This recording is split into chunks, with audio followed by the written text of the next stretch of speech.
Hello friends, welcome to my YouTube channel.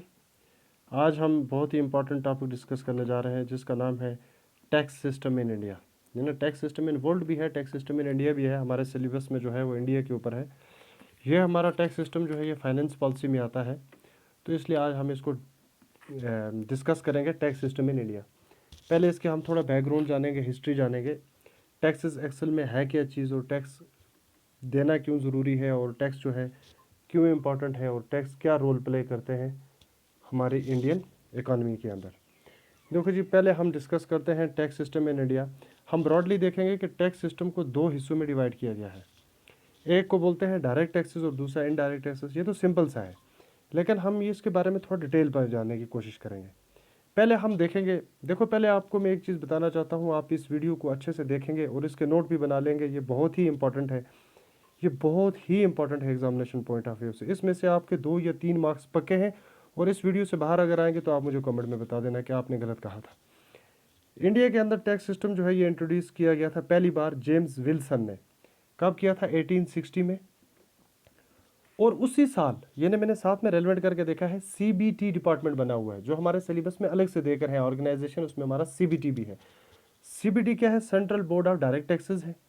ये उसी साल, किस साल? 1860 में, जिस बार इंडिया के अंदर टैक्स सिस्टम इंट्रोड्यूस किया जेम्स विल्सन ने 1860 में, उसी बार हमारे यहाँ CBT central board of direct taxes भी इनाग्रेट हो गया था। और ये टैक्सेस जो है ये लोगों से लिया जाता है, डिफरेंट सोर्सेज से लिया जाता है, ताकि गवर्नमेंट का जो एक्सपेंडिचर है उसमें रेवेन्यू कलेक्ट करने के लिए टैक्सेस लिए जाते हैं। और ये टैक्सेस जो है ये सेम नहीं होते हैं, ये डिफरेंट होते हैं। हर एक टैक्स स्लैब जो होता है वो डिफरेंट होता है। हम इस पूरी वीडियो में इन तमाम चीज़ों के बारे में जिक्र करेंगे। उसके बाद हम आपको एक इंपॉर्टेंट चीज़ यहाँ पर एक एमसीक्यू के फॉर्म में बताना चाहते हैं कि ये जो फैक्ट्स हम पहले लेके आए हैं वो क्या है। अलेक्जेंडर जो है हैमिल्टन, अलेक्जेंडर हैमिल्टन, ये नाम आप याद रखेंगे। अलेक्जेंडर हैमिल्टन जो है, पहली बार अगर पूछा जाएगा किसने इंडिया में इंट्रोड्यूस किया है, जेम्स विल्सन ने। कब? 1860 में, आप याद रखेंगे। अगर पूछा जाएगा who is known as the father of taxation system in India also in the world, वो है अलेक्जेंडर हैमिल्टन। इनका नाम है अलेक्जेंडर हैमिल्टन। इन्होंने पहली बार ये जो है टैक्स सिस्टम यहाँ पर इंट्रोड्यूस किया हुआ है।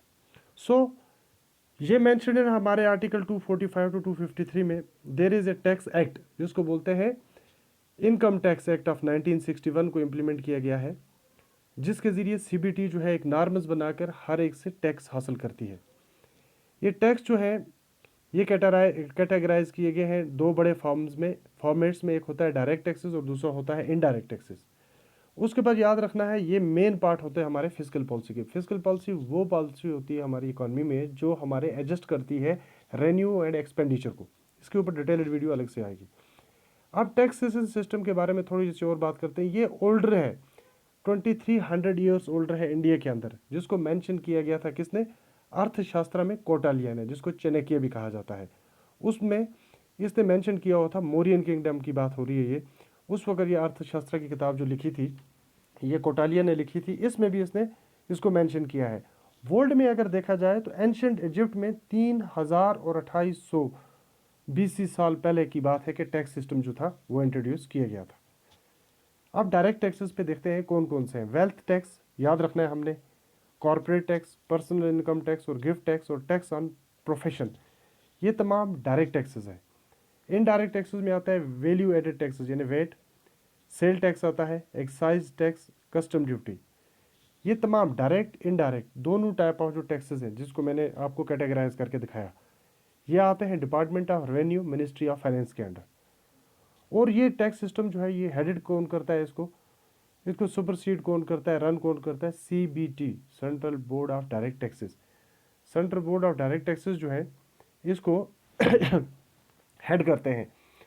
और ये इनकम टैक्स इन्होंने बनाया हुआ है government of India, parliament of India ने अंदर फाइनेंस सिस्टम में। ये इनकम टैक्स जो एक्ट बना है 1961 में बना है। इसका हेडक्वार्टर जो है सीबीटी का वो न्यू दिल्ली में है और इसके एग्जीक्यूटिव चीफ जो है वह प्रमोद चंद्र मोदी है करंट में। सो एनालिसिस करते हैं थोड़ा, जो हमने पढ़े हैं डायरेक्ट टैक्सेस। कौन से? Income tax. देखो इनकम टैक्स वो है tax levied on individual by government. जो गवर्नमेंट ऑफ इंडिया जो है, वो जो गवर्नमेंट हमारी है, वो जो एक इंडिविजुअल के ऊपर उसकी इनकम जो है उसके ऊपर जो टैक्स ले करती है उसको हम बोलते हैं इनकम टैक्स। जिस तरह से आप करेंटली रिसेंटली जो टैक्स का स्लेब रखा गया है वो क्या रखा गया है कि हमारे पास 5 लाख तक कोई टैक्स नहीं लगेगा। 5 लाख से ऊपर 10 लाख तक 5%, से 10 से 15 तक 10%। तो इस तरह से ये हमारा टैक्स का सिस्टम जो है वो इनकम टैक्स वो टैक्स होता है जो एक इंडिविजुअल की इनकम के ऊपर ले किया जाता है, और ये डायरेक्ट टैक्स है। उसके बाद है कॉर्पोरेट टैक्स। देखो कॉर्पोरेट टैक्स वो टैक्स होता है जो लगता है किसी की प्रॉफिट अर्निंग पे। फॉर एग्जांपल किसी की मशीनरी है, मैन्युफैक्चरिंग यूनिट है, वो वहाँ से कोई भी चीज़ मैन्युफैक्चर करता है, उसको एक्सपोर्ट करता है, तो उसके ऊपर जो उसकी अर्निंग होती है उसके ऊपर उसको 30% का टैक्स लगा करता था। अब जो है ये कॉर्पोरेट टैक्स का ये है कि कॉर्पोरेट टैक्स में सबसे ज़्यादा जीडीपी रेवेन्यू जो आता है वो हमें इंडिया में वो कॉर्पोरेट टैक्स से आता है। ये क्वेश्चन पूछा जाएगा तो आप याद रखेंगे कॉर्पोरेट टैक्स। तो ये 18% का जीडीपी इसमें एनहांस करता है। तो अब इसको चेंज किया गया इस स्लैब को, यानी कॉर्पोरेट टैक्स में पहले 30% दिया करता था, देना पड़ता था प्रॉफिट अर्निंग पे। अब ये जो है ये चेंज करके 2020 में 2020 में 30 से 22% कर दिया है। किन के लिए? एग्जिस्टिंग कंपनीज जो ऑलरेडी एग्जिस्ट कर रही थी उनके लिए या 22% है। अब जो नई मैन्युफैक्चरिंग यूनिट लगाना चाहता है, फॉर एग्जांपल आप कोई नई माचिस फैक्ट्री लगाना चाहते हो, आप कोई भी फैक्ट्री लगाना चाहते हो नई, तो उस पे आपको अब ये जो मैन्युफैक्चरिंग कंपनीज जो होगी इसको क्या देना पड़ेगा टैक्स? इसको सिर्फ पहले 25% देना था, अब इसको 15% देना पड़ेगा जो नई मैन्युफैक्चरिंग कंपनी लगाएगा, स्टार्टअप स्कीम। अब पहले एग्जिस्टिंग फर्म्स हुआ करती थी, फर्म्स में क्या होता है दो से ज़्यादा कंपनीज आपस में मिलकर जब काम करती हैं फर्म कहा जाता है। अब इसको 25 से 17% देना पड़ता है, उससे पहले इसको 35% देना पड़ता था। उसके बाद है वेल्थ टैक्स। वेल्थ टैक्स जो है ये imposed on wealth of an individual. आपके पास कितना गेन है, कितना आपके पास प्रॉपर्टी है, कितना आपके पास पैसा है, इसके ऊपर ये टैक्स लगता है। ये भी डायरेक्ट टैक्स में आता है। गिफ्ट टैक्स जो होता है ये टैक्स होता है, फॉर एग्जांपल आपको कोई गिफ्ट मिली या डोनेशन किसी कंपनी को मिली या कंपनी से आपको मिली, तो इस पे आपको कुछ थोड़ा बहुत टैक्स देना पड़ता है। ये सबसे कम सोर्स होता है हमारे रेवेन्यू की बजटिंग में। तो ये इसमें यह है कि ये इसलिए भी लिया जाता है ताकि हम टैक्स एवेजन को चेक कर सकें। टैक्स एवेजन हो गया चोरी करना, पैसा छुपाना गवर्नमेंट से, गवर्नमेंट के हाथ ना पहुंचाना, ब्लैक मनी जिसको हम कहते हैं, लॉन्ड्रिंग सिस्टम को खत्म करने के लिए। उसके बाद है इंटरेस्ट टैक्स। देखो इंटरेस्ट टैक्स तो आप समझ गए होंगे, इंटरेस्ट वो होता है जो इम्पोज किया जाता है किस चीज़ के ऊपर? बैंक्स और कमर्शियल लोन्स के ऊपर। बैंक जो है कमर्शियल लोन्स जो देता है, कमर्शियल ट्रेड के लिए पैसा या लोन्स देता है, उसके ऊपर जो टैक्स मिलता है उसको लेकिन ये टैक्स इंप्लीमेंटेड नहीं है इंडिया के अंदर। उसके बाद आते हैं हमारे इनडायरेक्ट टैक्सेस। देखो इनडायरेक्ट टैक्सेस जो है इस टर्म से ही पता चलता है ये इनडायरेक्टली हमें पे करने होते हैं किसी को। फॉर एग्जांपल ये इसको कहा जाता है ये बर्डन होता है एक पर्सन के ऊपर। फॉर एग्जांपल यहाँ पर 3 पर्सन ए बी सी। ए जो है वो कोई फैक्ट्री वो कोई रॉ मटेरियल दे रहा है बी को, बी उसको मैन्युफैक्चर कर रहा है। बी ने पहले ए को पैसा दिया, उससे चीज़ ली, उस पर उसने उसका टैक्स दिया। फिर बी से हमने खरीदा, जो हमने खरीदा अब हमने बी और ए दोनों कंपनीज को क्या देना है? हमने उसका रेंट एंड अमाउंट देना है। ये नहीं ये हम पे हम सी है तो हमें दो को देना पड़ता है, बी और सी को दोनों का टैक्स देना पड़ता है। ये एक किस्म का हमारे ऊपर बर्डन होता है।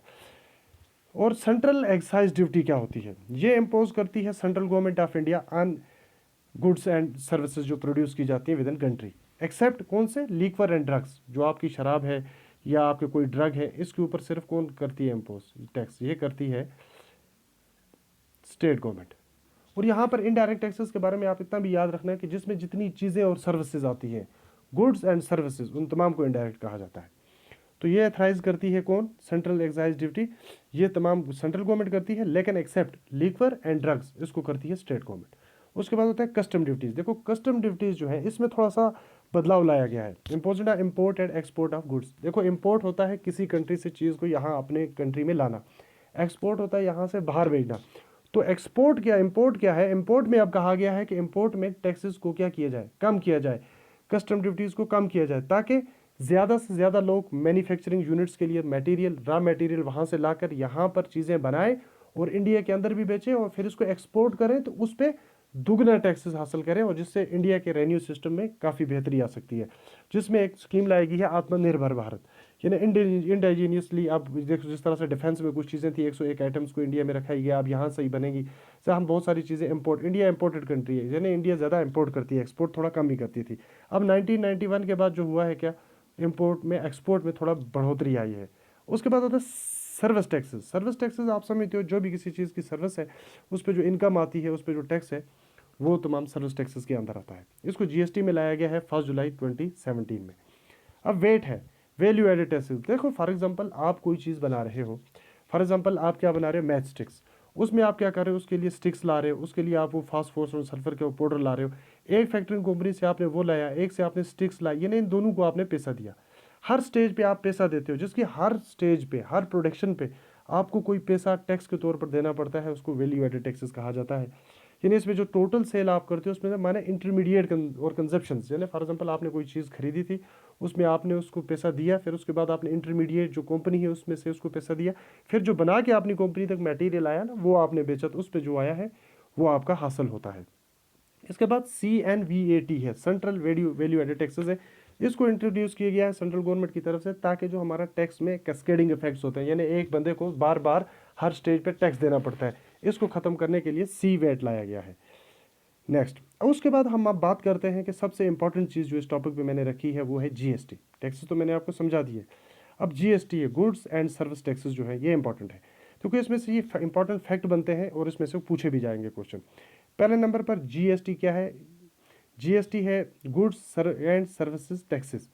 ये ऐड किया गया है इंडिया में by 101 constitutional amendment, 101 constitution amendment जो लाई गई थी, तरमीमी बिल जो लाई गई थी ये टैक्सेस को लेकर, उसमें ये 2016 में ये बिल लाई गई थी। तो ये हमें पूछा जा सकता है कि किस अमेंडमेंट के तहत GST को लाया गया है? 101। इम्प्लीमेंट कब किया गया है? 1 जुलाई 2017 में। ये बहुत इंपॉर्टेंट चीज़ें हैं, और ये एक इनडायरेक्ट टैक्स है, इसको हम इनडायरेक्ट टैक्स भी कहते हैं GST को। यानी GST में जितने भी हमारे इनडायरेक्ट टैक्सेस है जो अभी हमने पढ़े, इनडायरेक्ट टैक्स, कस्टम ड्यूटी है, एक्साइज ड्यूटी है, सेल्स है, आपका सर्विस पे जो भी आता है, ये तमाम GST में अब आ गया है, तो इसको इनडायरेक्ट टैक्स भी कहते हैं GST को। कंजप्शन टैक्स भी इसको कहते हैं। GST जो है ये मल्टी स्टेज होता है, इसको मल्टी स्टेज पे आप टैक्स देते हैं। फॉर एग्जांपल बिस्कुट कंपनी ने किसको पैसा दिया? उसने मैन्युफैक्चर किया, उसने एक्सपोर्ट करने के लिए पैसा दिया। उसके बाद है डेस्टिनेशन, कहाँ पर ये टैक्स पहुंचा, फिर उसके बाद है कॉम्प्रीहेंशन। तो ये जो है ये कलेक्ट किया जाता है on the point of consumption. For example आप तो पहले नहीं किसी को पैसा दोगे ना, फॉर एग्जांपल आप अमूल खरीद रहे हो दूध, आप अमूल कंपनी को पहले तो एडवांस में पैसा दोगे नहीं, आप अमूल दूध की पैकेट लोगे तो उस पर आप उसका GST भी दे देते हो। किस तरह से? फॉर एग्जांपल अमूल की पैकेट जो बनी थी वो बनी थी 20 रुपये में, फिर वो जो एक कश्मीर पहुंची, फॉर एग्जांपल हम जम्मू एंड कश्मीर की बात करते हैं, आपके डिस्ट्रिक्ट तक पहुंची तो वहाँ तक उसकी रेट हो गई थी 24 रुपीज़, तो आपके लोकल मार्केट तक उसकी रेट 30 रुपये होगी। ये 20 से 30, 10 रुपये जो बीच में आया ना, ये एक किस्म का टैक्स भरा लोगों ने। कास्ट थी किसकी? ट्रांसपोर्टिंग कास्ट थी, कंपनी के एसेसेस जो थे उस पे इस पे ये टैक्स लगा। तो ये तमाम का तमाम पैसा किसको जा रहा है? ये तमाम का तमाम पैसा कंपनीज को जा रहा है। तो हम इसको कहाँ से कलेक्ट करते हैं? क्वेश्चन अगर पूछा जाएगा GST कहाँ कलेक्ट होती है? कंजप्शन पॉइंट पे, जहाँ पर ये इस्तेमाल होती है वहाँ पर, उससे पहले नहीं। अब GST को डिवाइड किया गया है 5 बड़े टाइप्स ऑफ एवेजन्स में, टैक्स में, तरीकों में इस्तेमाल। जैसे 0% है, कोई चीज़ें हैं जिसमें मैं अभी उनके नाम लूँगा, जिस तरह आपका पेट्रोल है, जिस तरह आपका लिक्विड शराब है, इनके ऊपर किसी किस्म का कोई भी GST नहीं है। तो ये किस स्लैब में आएंगे? ये GST के स्लैब में आएंगे जिस स्लैब को हम, जिस तरह अल्कोहल है, इलेक्ट्रिसिटी है और पेट्रोलियम है, इनके ऊपर कोई भी टैक्स नहीं लगता, इसलिए 0% रखा गया है पहली फॉर्म इसकी। जिस तरह पेट्रोलियम, अल्कोहलिक ड्रिंक्स और इलेक्ट्रिसिटी के ऊपर GST नहीं लगता है, ये आप याद रखना। इलेक्ट्रिसिटी के ऊपर सेंट्रल नहीं टैक्स लगाती है, बल्कि कौन? स्टेट लगाती है। पेट्रोलियम के ऊपर कौन? स्टेट लगाती है। अल्कोहल के ऊपर कौन लगाता है? स्टेट लगाती है। तो इसलिए ये GST जो है ये सेंट्रल स्पॉन्सर्ड होता है और स्टेट में भी होता है, लेकिन ये जो है ये इस वक्त तक ये इन 3 चीज़ों पे कोई भी टैक्स नहीं लिया गया है GST की तरफ से, तो इसलिए इसको 0 स्लैब में रखा गया। इसी तरह से 5% होता है दूसरा, 12%, 18% और 28%। ये पाँचों के पाँच आप याद रखेंगे, 0, 5, 12, 18, 28। पोस्ट GST की बात करते हैं, जब GST नहीं थी 2017 से पहले, तो यहाँ पर क्या होता था? तमाम चीज़ों के ऊपर 26.98 यानी 27% हमसे क्या लिया जाता था? टैक्स लिया जाता था। लेकिन हमने GST को बर्डन समझा है। देखो GST कोई बर्डन नहीं है हमारे ऊपर, आप खुद देखेंगे 26-27% से अब तमाम के तमाम अंडर GST में हमें 18%। पहले हमें फॉर एग्जांपल किसी चीज़ पे कोई चीज़ खरीदते थे हम, फॉर एग्जांपल हम कोई भी चीज़ खरीद के लाते थे, कोई भी चीज़ आप अपने जहन में लेके चलो, तो उसके ऊपर आप पहले 27% टैक्स दिया करते थे। लेकिन अब जो GST आई है तब से आपको सिर्फ 18%, आप रिचार्ज ही ले लो, पहले आपको 26% टैक्स हुआ करता था इस पर, अब आपको 18% ही टैक्स इस पर देना है। यानी GST के बाद सुधार हुआ है, कुछ चीज़ों पर टैक्स कम भी हुए। उसके बाद देखा जाएगा कि रेगुलेट कौन करता है GST को। देखो GST की एक काउंसिल होती है, इसमें 33 मेंबर्स होते हैं, और जिसको हेड इसका जो होता है ना, ये बार बार एग्जाम में पूछता है, तो इसका हेड होता है फाइनेंस मिनिस्टर। आज हमारा करंट फाइनेंस मिनिस्टर है वो निर्मला सीतारमण है। तो GST के 3 टाइप्स होते हैं, CGST एक होता है SGST, IGST। देखो CGST क्या है? Central goods and services taxes. ये levy on intra state. For example आप अपनी स्टेट में किसी दूसरी स्टेट से कोई चीज़ भी लेके आ रहे हो, तो उसके ऊपर जो GST लगाता है ये सेंटर लगाता है, तो इसीलिए CGST कहते हैं। दूसरा SGST होता है स्टेट गुड्स सर्विसेज टैक्सेस, इसको कलेक्ट करती है स्टेट। यानी पहले ऑक्टरी होता था, एक डिस्ट्रिक्ट से दूसरे डिस्ट्रिक्ट, एक स्टेट से दूसरे स्टेट पे, अब वो अबॉलिश हो गया, अब SGST आ गया। तो IGST, integrated goods service taxes charged on inter state goods. ये फॉर एग्जांपल एक स्टेट के एक डिस्ट्रिक्ट से दूसरे डिस्ट्रिक्ट में जो भी मटेरियल जा रहा है उसके ऊपर जो टैक्स लग रहा है वो आ रहा है IGST में। तो इसी तरह से ये हमारा इसके ऊपर ये था। और इसके बेनिफिट्स क्या है, GST के बेनिफिट्स क्या है? पहला कहा जाता है इसने सिंपलीफाई कर दिया इनडायरेक्ट टैक्सेस को। एक तो पहले आपको नहीं पता है 26% देना पड़ता था, अब 18% देना है। इसलिए तो सिंगल विंडो में ले आया है, यानी इनडायरेक्ट टैक्सेस जो थे, अब कस्टम था, एक्साइज था, ये तमाम चीज़ें थी, अब इस सबको एक ही विंडो में किस में लेके आगे हैं, इसको लेके आगे हैं सिंगल विंडो टैक्स, इसको कहा जाता है, ये ना सिंगल टैक्स सिस्टम है। ये इंक्रीज करता है GDP, और कहा गया है कि 0.9% से 2020 में 1.7% इंक्रीज हुई है GDP। और इसके बाद ये भी कहा गया है एक्सपोर्ट कंपनीज की तरफ से, क्रिसल है या हमारा ये जो हमारे देता है वर्ल्ड बैंक, ये जो GDP के ऊपर IMF देता है, इसमें ये कहा गया है कि ये हमारे गवर्नमेंट के रेवेन्यू को बढ़ाएगा, यानी इसमें कलेक्शन ऑफ गवर्नमेंट ज़्यादा होगी। और फिजिकल डेफिसिट जो होता है, यानी गवर्नमेंट के पास पैसा कम होता है, खर्चा ज़्यादा हो जाता है पब्लिक के ऊपर, कैपिटल के ऊपर, प्लानिंग नॉन प्लानिंग बेसिस में जो भी चीज़ें हमारी हैं, इसको ये कम करता है, बल्कि रेवेन्यू को बूस्ट करता है। फिजिकल डेफिसिट जो हमारा घाटा होता है बजट में उसको कम करता है और रेवेन्यू को बढ़ाता है। कौन? GST। तो फर्स्ट कंट्री जो थी वर्ल्ड वाइड जिसने GST को इंट्रोड्यूस किया था वो फ्रांस थी 1954 में, और ये आर्टिकल 246A में आता है। उसके बाद अगर कुछ इंपॉर्टेंट फैक्ट्स GST के देखे जाए, देखो स्टूडेंट्स, यहाँ पर है India adopted Canadian GST model, यानी कनाडा का मॉडल जो है इंडिया ने फेडरल, अगर पॉलिटी की बात करें तो फेडरल स्ट्रक्चर जो हमारा वो भी कनाडा का है। अब यहाँ पर बात की जा रही है कि इंडिया ने कौन सा मॉडल, हमें पूछा जाएगा किस कंट्री का मॉडल इंडिया यूज़ करती है, तो इंडिया का मॉडल जो है वो है GST model on the basis of Canada. अब और कुछ कंट्री के बारे में, जिस तरह से US है, यूनाइटेड स्टेट ऑफ अमेरिका, यहाँ पर GST नहीं है। देखो यहाँ पर 50 स्टेट से मिलकर ये कंट्री बनी हुई है, तो 50 स्टेट्स के अंदर एक अपना सिस्टम है, यहाँ पर फ्रीडम है इनको कि आप अपनी स्टेट में अपने हिसाब का टेस्ट ले, सेंटर यहाँ पर कम ही दबाव डालता है। यहाँ पर जुडिशरी भी जो है वो क्या है, फुल फ्लेजेड पावर है। जिस तरह हमारे यहाँ सुप्रीम कोर्ट है, वहाँ पर ऐसा नहीं है, वहाँ पर स्टेट जो हाई कोर्ट होती है वो भी बराबर पावर रखती है। तो इस तरह से यहाँ पर USA में GST नहीं है। अब फ्रांस और जर्मनी जो है पहली कंट्रीज़ हैं जिन्होंने वेट लाया था, वैल्यू एडेड टैक्सेस, जो हर स्टेज पे मैंने समझाया कि टैक्स लगता था चीज़ों पे।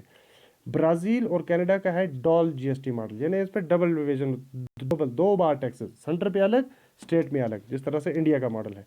सो फ्रेंड्स, ये थी इंपॉर्टेंट हमारी आज की वीडियो। मुझे उम्मीद है कि इसमें आपने बहुत सारी चीज़ें सीखी होंगी, देखी होंगी। इस वीडियो को आप लाइक शेयर और सब्सक्राइब ज़रूर करें। ये जो टॉपिक मैंने पढ़ाया है इस पर अगर आपको कोई भी क्वेश्चन है या कोई भी आपको इसमें क्वेरी है जो आपको समझ ना आया हो मेरी तरफ से, तो आप हमें बता सकते हैं, हम वो डाउट क्लियर करेंगे। मुझे उम्मीद है कि मैंने अपनी तरफ से समझाने की पूरी कोशिश की है, आपको ये टॉपिक के बारे में पता भी होगा। कुछ ऐसे फैक्ट्स एंड पॉइंट्स मैंने इसमें कलेक्ट करके डाले हुए हैं जो इवन हमारी बुक्स में भी नहीं होते हैं कभी कभी, तो आप इसको क्रॉस चेक भी कर सकते हैं। तो आप ये देख सकते हैं ये अथेंटिक किस्म का एक टॉपिक है जो टैक्सेशन पे है, स्ट्रेट फॉरवर्ड इसमें क्वेश्चन आ जाते हैं। तो इसके बाद मैं इकॉनमी का नेक्स्ट चैप्टर भी लाऊंगा, फिजिकल पॉलिसी और फिजिकल डेफिसिट क्या है वो इसके बाद नेक्स्ट वीडियो में हम लाएंगे। Thanks for watching, have a nice future and nice day.